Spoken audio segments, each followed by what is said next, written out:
Move on to the official class stuff. This is CNET 160, Cybersecurity Responsibilities. And if anybody's come to add, there's room in all my courses. And after the lecture, I'll be able to add, and I'll approve any add requests from anybody. And we're down to here. We're talking about the first part of Chapter 2. By the way, I expected to have a guest lecture in February, but that was moved to a different day of the week.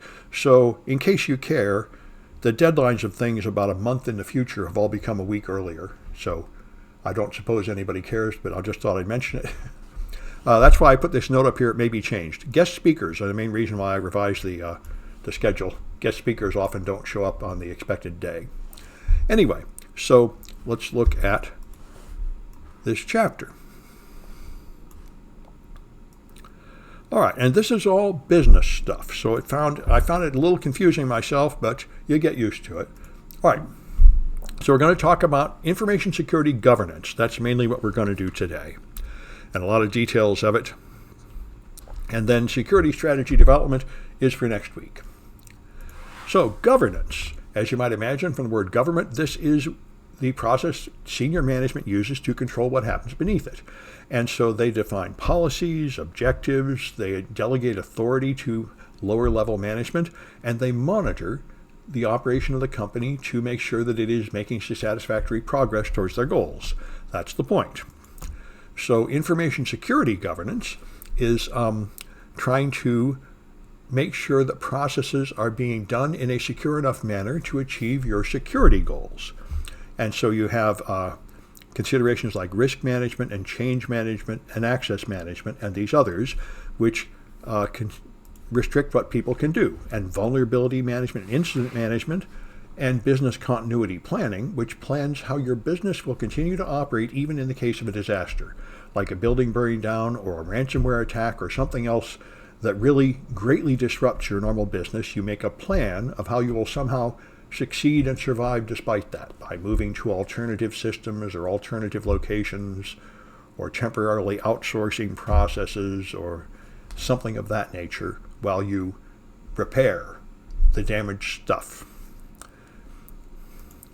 So you monitor processes. You have to be measuring the performance of your company to decide whether it's okay. And then you have to have a continuous improvement process because your business is changing, the competitors are changing, the technological capabilities that could be helping you are changing. The technological capabilities of your adversaries are constantly improving, so you cannot stand still. You must constantly improve your processes, measure how good they are, and then improve them again and measure them again, and just keep doing this in a continuous loop forever. So you can adapt to the changing business world around you. So you have a vision at the top, which is the grand mission of the company, and then strategies, which are long-term directions you want to move the company, and goals. Then you have objectives. Then you go down to IT strategy and security strategy, security policy, and then standards and processes, which are more and more low-level, shorter range instructions and rules. And then at the bottom you have metrics. You measure what has actually been accomplished, and then you decide if you can go back. No, the Zoom room is not up now. I'll bring it up if I have to, but Twitch seems to be working. So, and that's the point. You measure the metrics, which determine, and then you go back and adjust these various other guidances as needed if your metrics are not good enough or in order to improve them. So objectives are things you want to achieve, and you say that in usually measurable terms because you're ultimately going to want to measure, did you in fact achieve it? So instead of just saying I want to increase sales, you say I want to increase sales by 20% in the next quarter, something like that. Then you have strategies to achieve them, policies, and then priorities that specify what the most important thing is to do now. Standards specify exactly what you're going to use, like standard products you're going to use, standard techniques and procedures. And then you have processes, formalized descriptions of repeated activity, like instructions, how to do things. And you have controls, which will prevent things going wrong. Limitations, things like antivirus, locked doors, things like that. These are controls that limit what people do to keep them in line. and you've got program management and project management. You have security programs implementing things, and you have projects like rolling out two-factor authentication. And these have to be run by project managers. And at the bottom, as I said, you've got metrics and reporting. You measure to see how well the system is working and the reporting. So someone says, Chris says you can't see Twitch. Is that right?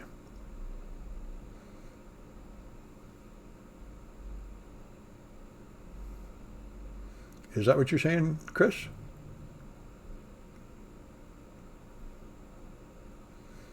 The Zoom room, I think. These cryptic statements make me think we need to move to Zoom. Folks, you're not saying whether you can see it or you can't see it. Is the Twitch okay or not okay? Twitch was fuzzy, but it's okay now. Now, how about for you, Chris? Chris says Twitch is no good? Yes, sir. Chris, is Twitch working for you or not, Chris? You said something doesn't work.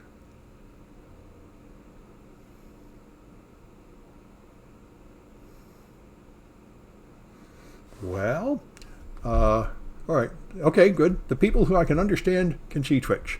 There's other people saying things I cannot understand. Okay, fine. I'll stick with Twitch until someone actually clearly explains that there's a problem with Twitch. So let's take a look at a Kahoot, which is 2A0, because I think I split a chapter in half. And so 2A.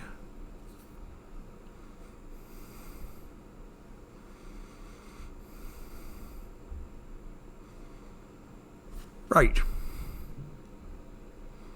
Are these my favorites? Maybe this is not. There. My favorites should show it. Okay, 2A0. There we go. All right.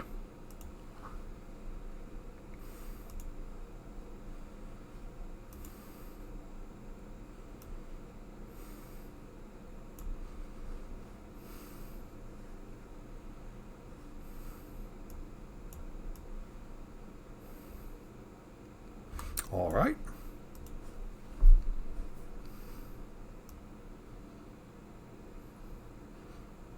All right, looks pretty good.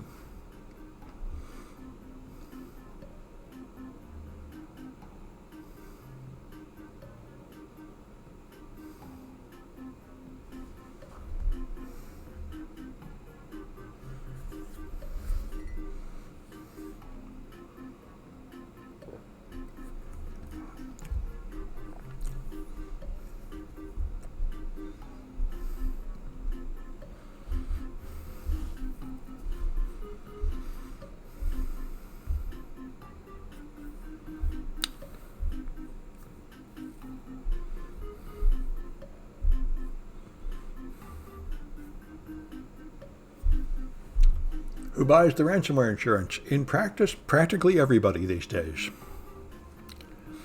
And then they almost always pay the ransom too. It's a real problem.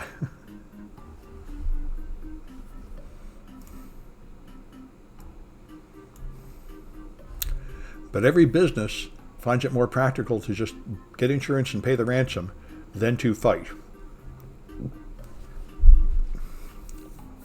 I mean, in the company? Oh, gee. I guess you'd just purchase it the way you purchase anything else through your purchasing department. It would be decided by the security staff, like the CSO or something, to do it. But it's no difference than, errors and omissions insurance and the other kinds of insurance you get, like physical insurance for your buildings. Just another purchase. I'm sure the security team would be involved in the decision whether to purchase it. But once you've decided that, I guess you just buy it like anything else, like your health plan. Well, I would think so, yeah. I mean, ultimately, the CSO would be responsible for it, if you have a CSO, which we're going to talk about. Not everybody does.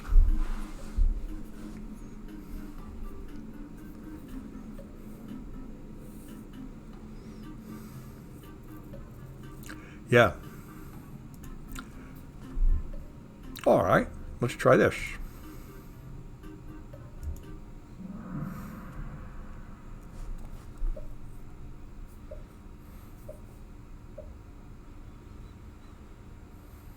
All right, so what's at the top, guiding all the activities?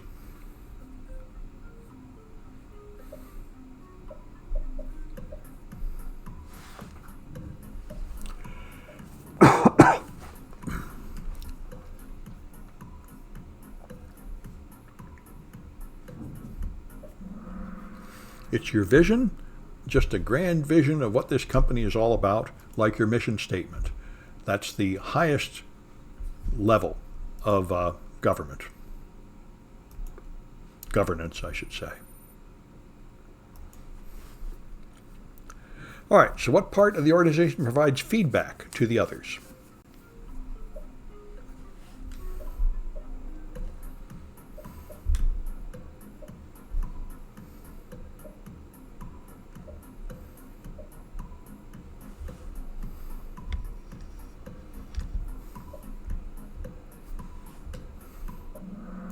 The metrics are where you measure things, and that measurement is used to determine how successful your programs are and what changes need to be made.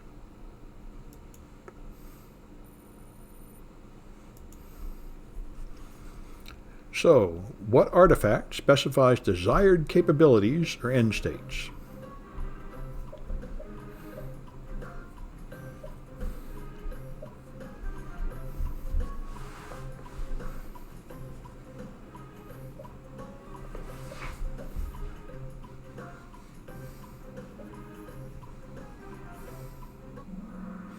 Those are objectives, like military objectives, something you're trying to accomplish.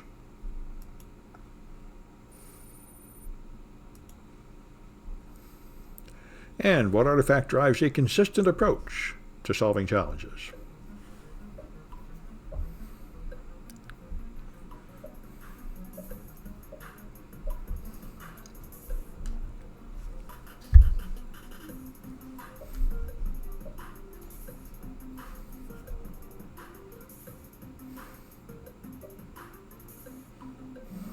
Those are standards. You have standard business practices, like, for example, most companies now have a standard that if somebody calls up and claims to be a customer, you won't give them any information unless you can verify that they're really a customer first. That's the sort of thing that would be in a standard. All right. All right. I assume J is probably Judy. It was in a previous class. Okay.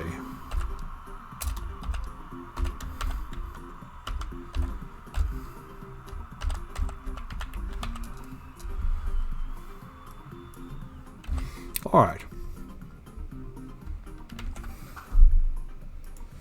So let's go back to here. Good. Okay. So security governance.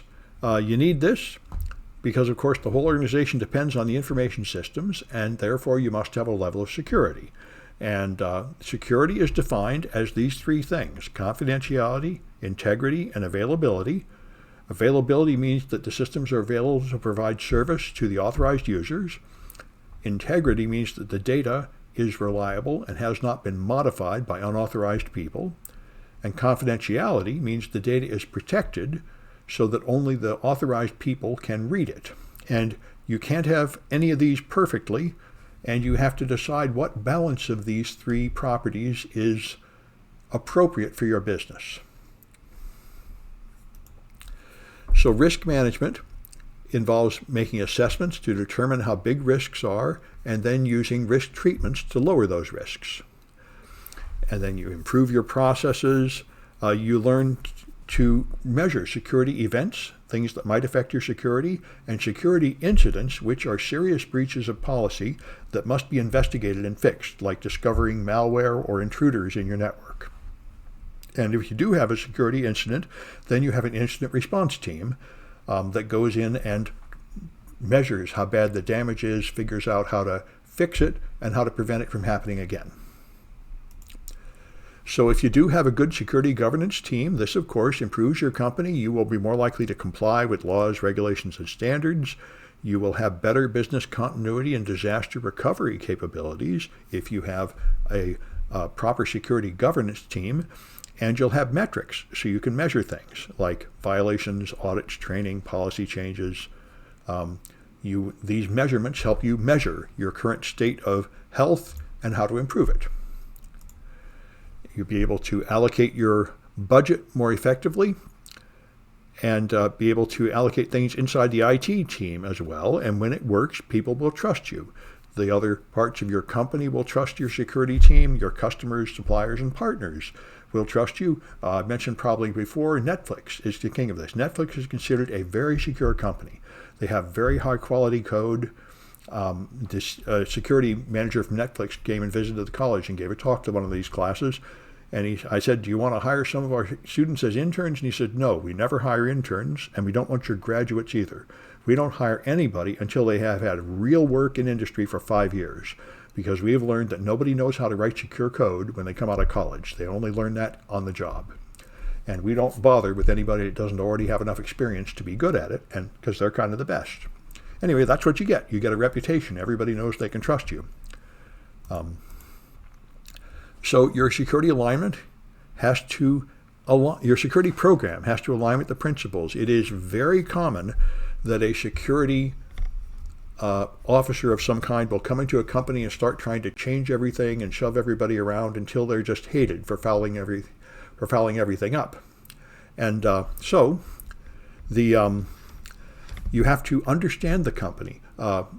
Google was founded by two technical experts, and that Sergey Brin and the other guy whose name I forget, who had worked together at Stanford, and they hired a real businessman, and that had been to business school and stuff. And he, for like 6 months or a year, didn't change anything. He just quietly observed to understand how Google works before he started changing things. And that is the thing to do.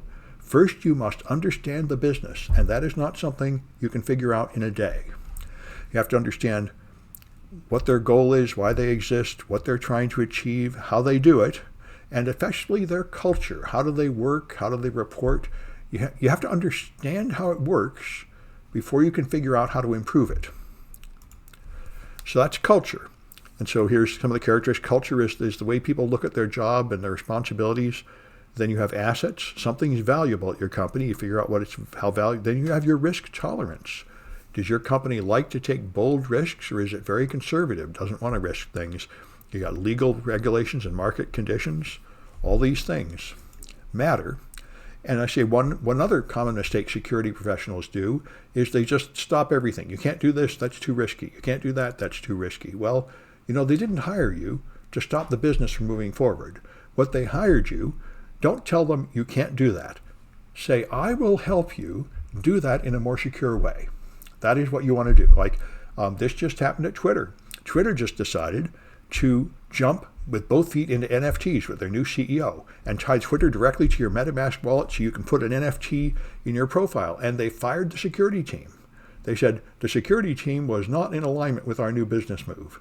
So they haven't officially said what happened, but my belief is, just looking from the outside, that this is what happened. The security team said, no, you can't connect Twitter directly to a wallet full of NFTs. That's too dangerous. And the CEO said, well, you guys can go find another job because I'm doing it. And I'm going to find a security team. And instead of just saying no, will help me do it. So, yeah, that's an issue, yeah. Yeah, anyway, if you just try to block everything, then people will just go around you. They'll just hire an unauthorized rent an Amazon server and put up what they need. And now you'll have your business going on that's not even visible to you. So you have to cooperate with people. All right, and so that's got to do with their risk appetite. Some organizations like banks are extremely risk averse. They would cheerfully use something that is more expensive and slow as long as it is safer, because they very, very much do not want to have security incidents. Other companies like Facebook really has posters like this on the wall. Move fast and break things. They have a high risk appetite. Facebook's opinion is that what they need more features, more ideas, more exciting things happening really fast, and it's perfectly fine if they cause problems to some extent. They're a high-risk company, high-risk appetite. So your roles. Describe your activities, like the IT auditor. examines your IT system. Yes, as someone put in chat, innovation involves risk. It does. And that's why banks are not places where you get much innovation. Banks are not about innovation. They're just about reliability. And they're often using procedures that are 10 years old. Whereas Facebook is all about innovation. And you just have to understand your business. Yeah. Systems engineer would design and operate and configure systems. Accounts receivable takes in money. Individual contributors to a program, like you see on GitHub. You have contributors to things like the Linux kernel. There's a lot of ways.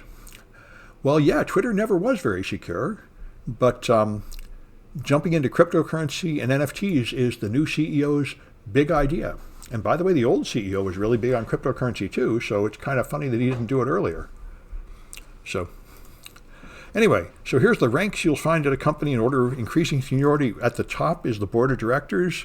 They appoint the chief executive officer, and then presidents and vice presidents and directors, managers, and supervisors. These are the layers of management. Visa employs an ex-NSA. I didn't know that, but that's all through all security level in corporations. You have ex-military of all kinds. It's a very common thing that military people move into corporate security afterwards. So you'll have specific responsibilities like perform certain activities like monthly expense reconciliations, and then these are specific things to your job, and then there are general responsibilities that apply to sort of everyone. Everyone at the company is supposed to understand this policy. If you work, now I'm doing corporate consulting, I spend a lot of time going to these training videos to make sure you know all their policies, because you're legally responsible to know the policies. And so here's one of the charts, RACI. If you do something, there are levels of people of management involvement. Responsible is someone who must actually do this thing. Accountable is someone who is supposed to be making sure that the responsible party actually did it, their supervisor. Then consulted is somebody you would ask for help when you need it. And informed is somebody that would be given a carbon copy of the emails and just be aware of what's going on. So to make a new user account, the end user needs to have it. The end user manager has to make sure it's done correctly, and these other people are less involved, and on it goes. To audit a user account, your internal auditor has to do that. Their manager should be overseeing what they do, and the asset owner and these other people should be consulted or informed as needed. That's the way it goes. This is called the RACI chart. And here's another one of them where you'd have RACI this way, and then you have a whole lot of different people here, like what your security team does. The security team is informed about this, they're consulted about that, and informed about this, and so on. Somebody else says, Instagram is also going NFT. Yeah, I'm not surprised. I mean, everybody's going NFT. I think NFTs have proven that they're real, they're here to stay, and everybody is jumping into it. So you assign these things, you consider the skills of people, you do consider segregation of duties. Nobody should be allowed to do something really important alone. They should require that they prepare something, and then another person, typically a supervisor, has to also sign off on it before it happens. Important things like changing a major security configuration or writing checks or signing contracts. These are things you typically don't want one person to do. And another issue is, of course, conflict of interest. A person should not be their own supervisor. They shouldn't have the ability to do something that would directly bring more money for them, that sort of thing. You have to make sure that they don't have an opportunity to directly rob you or something of that nature. So let's take a look at another Kahoot. 2A1 looks like it.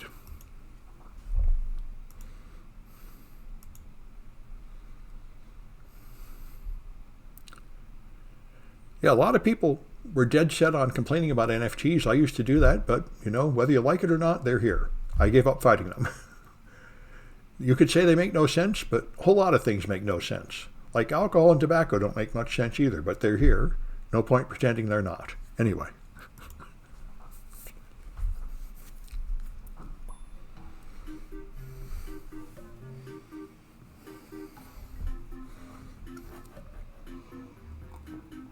Exactly, Hadik. If you can't beat them, join them. I didn't buy any NFTs yet, though.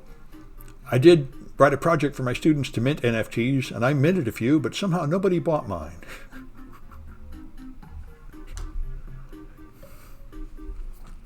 But I did learn how they work. Oh yeah, it's really here. NFTs are here. They're going to stay. Everybody better understand them.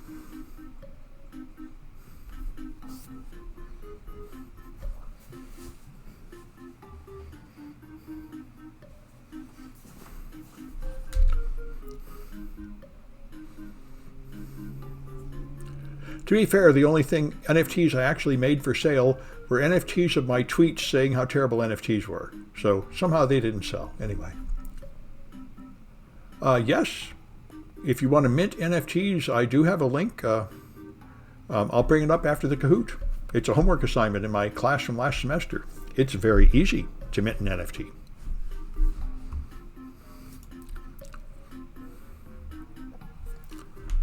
All right. Looks like I've got the players.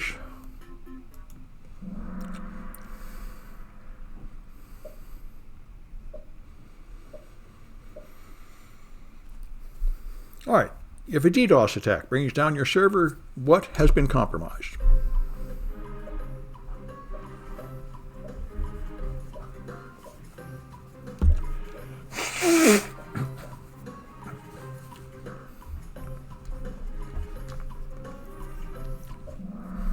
All right, that's availability. Your authorized users and customers are not getting service anymore, like what appeared to happen to Twitch last night. I don't know if that was an attack, but availability was definitely compromised last night.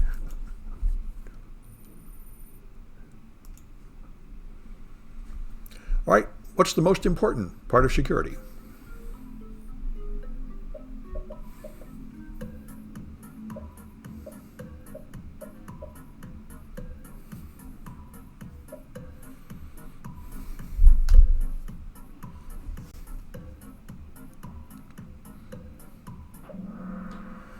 Yep, there's no simple answer. It depends on your business. Good.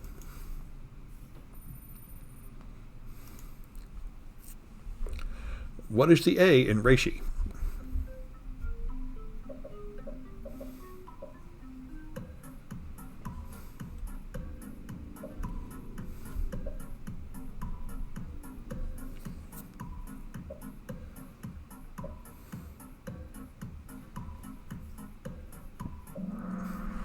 Accountable, responsible, accountable, consulted, informed.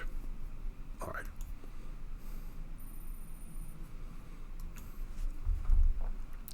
All right. So what is the principle that prevents an asset owner from controlling her own access permissions?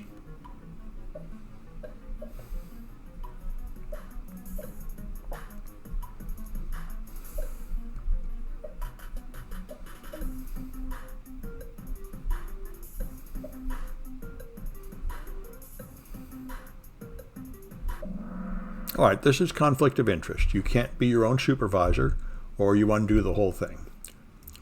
All right. So, all right.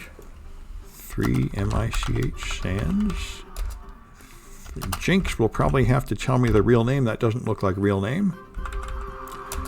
And J I know is Judy. All right. So let me just answer that question about NFTs. And let's see, we're 6:40. Yeah, then we can carry on. If I just go to last semester's classes, I'll get the NFT homework and put it in the Twitch chat. If I can get to the top of this page. All right, old classes.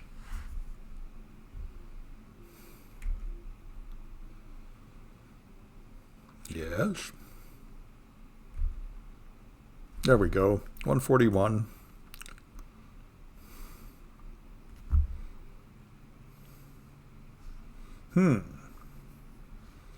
Suddenly ridiculously slow.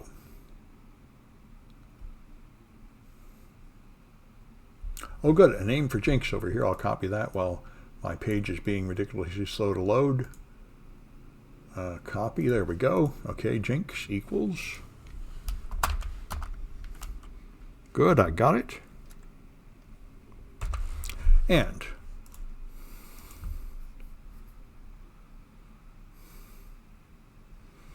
There you go. And that's Ethereum. There we are, making an NFT. All right, there's the,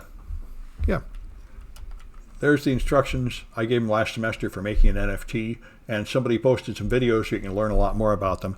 Of course, you can practice making an NFT on an Ethereum testnet, but to really mint an NFT, you have to pay the Ethereum price, and it costs about $100 to put up an NFT. So unless you have a piece of art that you think somebody would actually pay for, it's not worth it. But anyway, you can see how the process works. It's really quite easy. And if you don't want to pay that fee, you could go to one of the alternative blockchains like, I can't remember the name of the other blockchain. There's another blockchain other than Ethereum that is newer and less popular, but much cheaper to use. The name will probably come to me. Anyway, but all the serious art is on, Solana. The Solana blockchain is the cheaper alternative, but the NFT people, Solana, I think it's the Solana blockchain. Now you confuse me with Cardano. Anyway, one of them also does NFTs, but the NFT experts sneer at it and say only the lousy ones are there. All the real ones are on Ethereum, which is probably true. Considering the price of Ethereum, it's sort of the glamorous high-priced shop. And all the alternative blockchains are like the discount store right now. All right, so you got a board of directors, and this is the old principle of American corporations. The purpose of a corporation is to make money for the stockholders, the shareholders, and the board of directors is accountable to the shareholders, and in fact, the shareholders can vote on what the board of directors does. So the ultimate purpose of an American corporation is to provide money to shareholders. This has been the business model for, I think, about 100 years in America, and people argue sometimes that it should be something else, but that's pretty much still how it is. So these people represent the investors, they have business experience, and they appoint the chief executive officer to run the company. But if the chief executive officer fails to run the company well, they can fire them. And this happened to Steve Jobs. Steve Jobs was thrown out of his own company, Apple, because he made disastrous mistakes. When he brought out a computer called the Lisa that was garbage that nobody bought, they kicked him out of his own company. Because the CEO is not the ultimate authority in the company, it's the board of directors. If the CEO messes up enough, they throw you out and appoint a new CEO. Yeah, so, all right. So here's some principles, directors for cybersecurity. The directors need to understand cybersecurity as an enterprise-wide management issue. It's not just a little corner of the company. They should understand the legal implications of cyber risk. They should obtain enough cybersecurity expertise so that they can get intelligent guidance. They should establish a risk management framework with enough staffing and budget, and they should therefore decide which risks to avoid, which to accept, and which to mitigate or transfer through insurance. Like we were saying, one thing you do is get ransomware insurance these days. So the executive management carries out directors on the board of directors, and this is the C level. Chief Information Officer, Chief Technical Officer, Chief Information Security Officer. These are typical IT and security C-level executives. And so they take the corporate security policy and support it, and they have the ultimate responsibility for it. They have a steering committee that plans for your risk treatments. And your risk treatments are what you do to lower risks, like improving security practices, avoiding dangerous business practices, purchasing insurance, that sort of thing. And they are guided by risk assessments and, of course, things that change, like security incidents and new laws and such. So your business process and assets have owners. Now, an owner is someone who is responsible for maintaining and taking care of something. So if you own a house, you are then responsible for the maintenance of that house. You should be painting it and fixing the plumbing when it breaks and things like that. And of course, you probably don't really do that work yourself. You hire somebody else to do that work, but you are the overseer to make sure it gets done. So the owner is responsible for the actual assets that they're watching over, and they have custodians who actually do the work. This is like the plumber you would hire to fix your pipes if you own the house. You're ultimately responsible for the condition of the house, but the work may be done by other people, custodians. These are people who do work for the owners, but the owner remains responsible for it. And this is a very common situation that the owner does not, in fact, take their responsibility seriously, and the poor custodian is operating without supervision. And one of the most famous examples was Equifax. Equifax got hacked because they did not put a patch on their web software that was needed to be there, and the executive tried to blame the IT guy underneath him for not putting on the patch. And this is garbage. I don't know if it got him anywhere when he was testifying before Senate committees or something, but this violates the whole principle. If you are the executive and your staff does something wrong, you are responsible. They will say, why did you hire an idiot? Why did you not give them good training? Why did you not supervise them? You are responsible for what your people do. If your people do the wrong thing, you can't point to them and blame them. They can say, well, you're the boss. Why did you hire them, not train them, not supervise them? You are responsible to make sure that the people underneath you do the right thing. And if they mess up, it is your fault. Anyway, but they tried to avoid it. All right. So the CISO is your highest ranking security person, if you have one. And there are other versions of it, other names for it. And they develop the long-range strategies for the company, and they're ultimately responsible for all the security actions of the company. They report to the chief executive officer, the COO typically.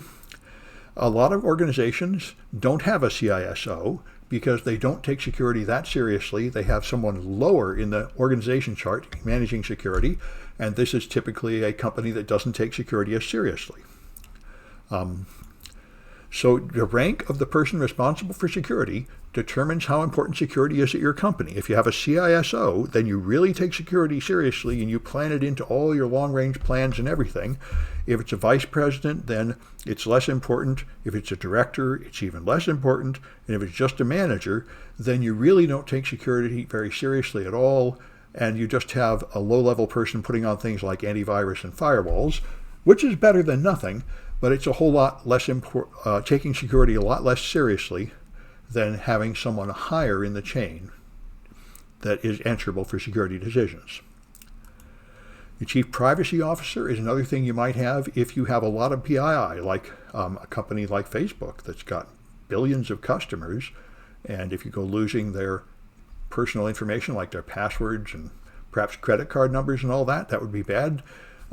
Facebook has a very poor record at maintaining the privacy of their customers, extremely poor. They've leaked their private information many ways, and they've lied about it many times. And this is probably why they were denied. All the regulatory authorities in the world stopped Facebook from issuing their own cryptocurrency. Facebook wanted to become the world's bank, and European and American officials all reacted with horror and said, we cannot allow Facebook to become the world's bank. Just forget it. Your policies have convinced us that you are far too irresponsible to be trusted with that kind of responsibility. And as we were saying before, Facebook has this high-risk appetite, and if you're going to run a bank, you need a low-risk appetite. You need a whole different kind of company to be a bank. I agree. Anyway, so you've got software development, and they've got an architect down to analysts, engineers, and testers, a chain of command. And your data has a data manager, a database architect, database administrator. This is what I used to do. An escrow agency under contract to the Federal Trade Commission, and so on. Then you got your network architect down to your network administrator and telecom.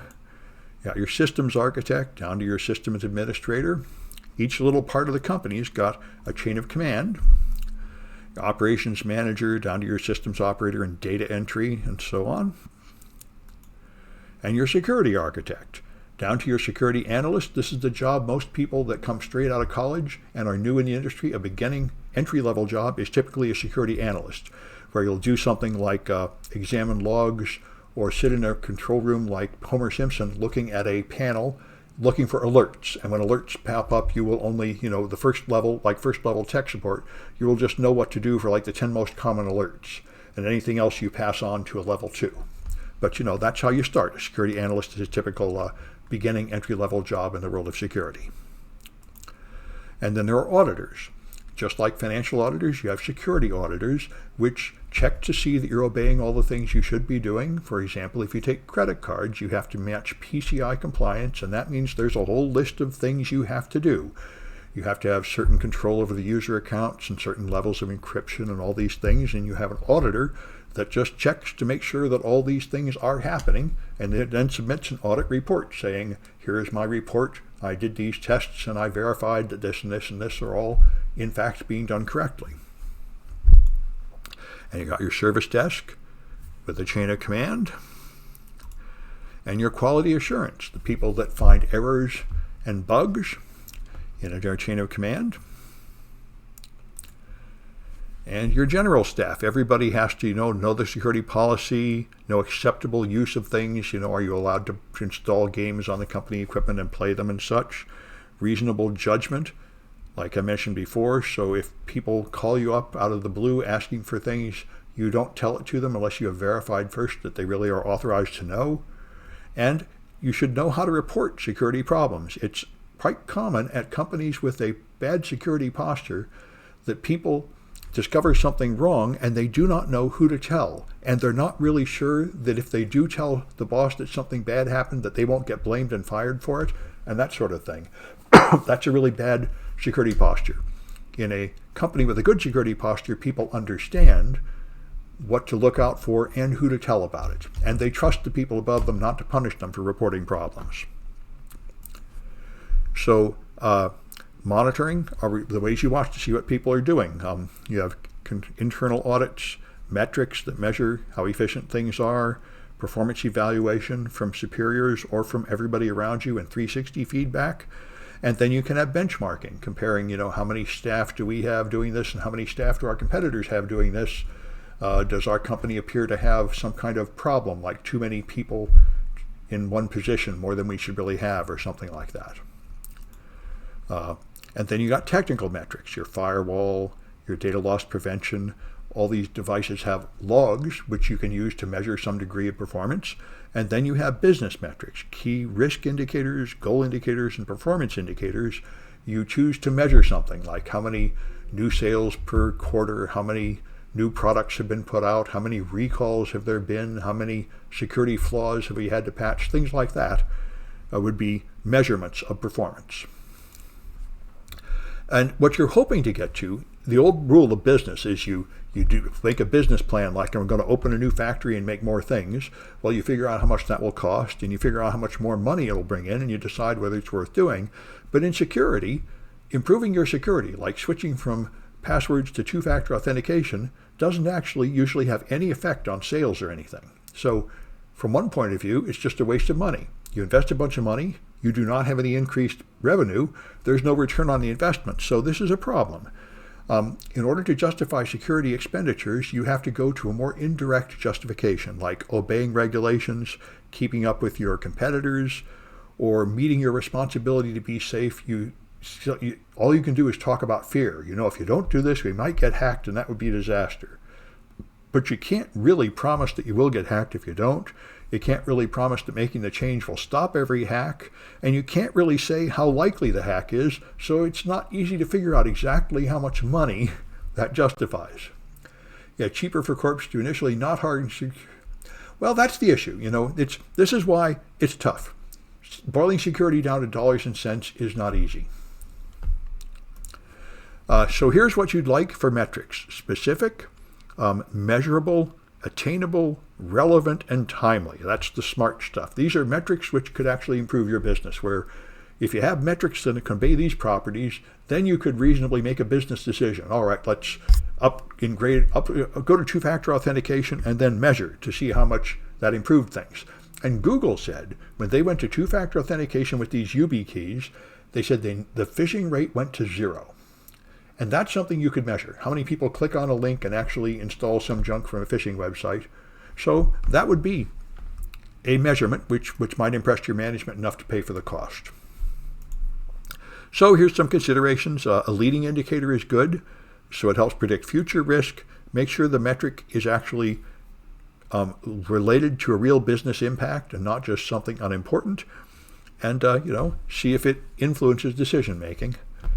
These are desirable properties of your metrics. as you're trying to convince management to improve their security. All right, let's do one more Kahoot and then take a break. 2A2. Let's see, you're done with that. And that. There we go.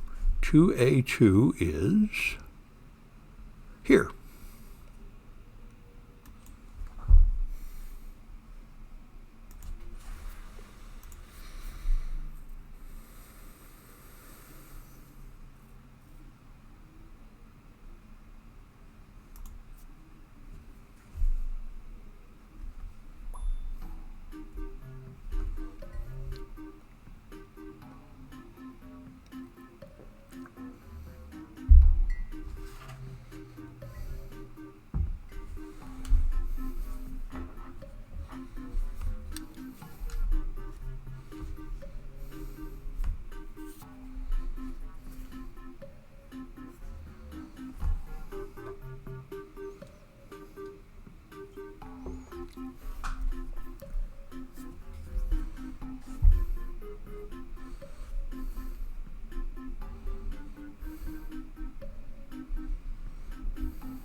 All right, that might be all the players. Maybe not. I'll give it a few more seconds.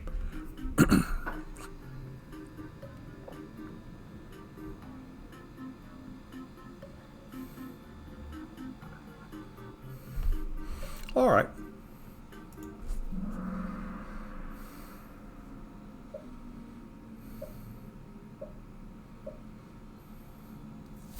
All right, so who has a fiduciary duty to the shareholders?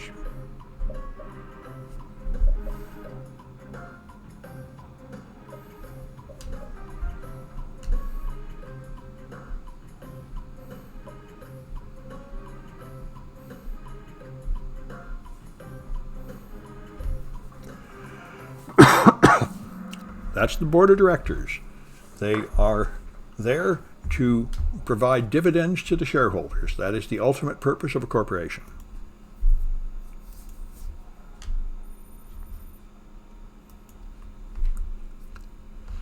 All right, when you compare your jobs with other companies' jobs, what's that?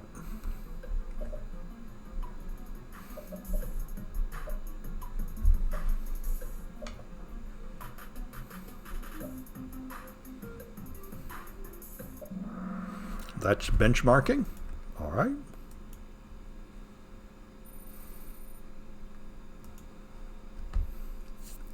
So who appoints the CEO?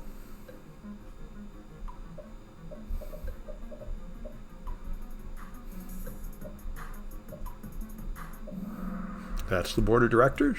Good.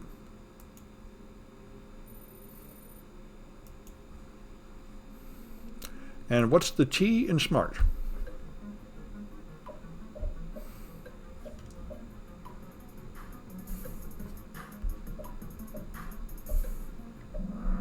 Timely. All right. Good.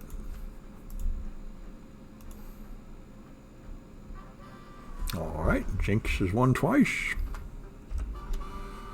And Mitch Sands has won twice. Good. And Judy has won 3 times. Good. All right. Well, I'll stop this video.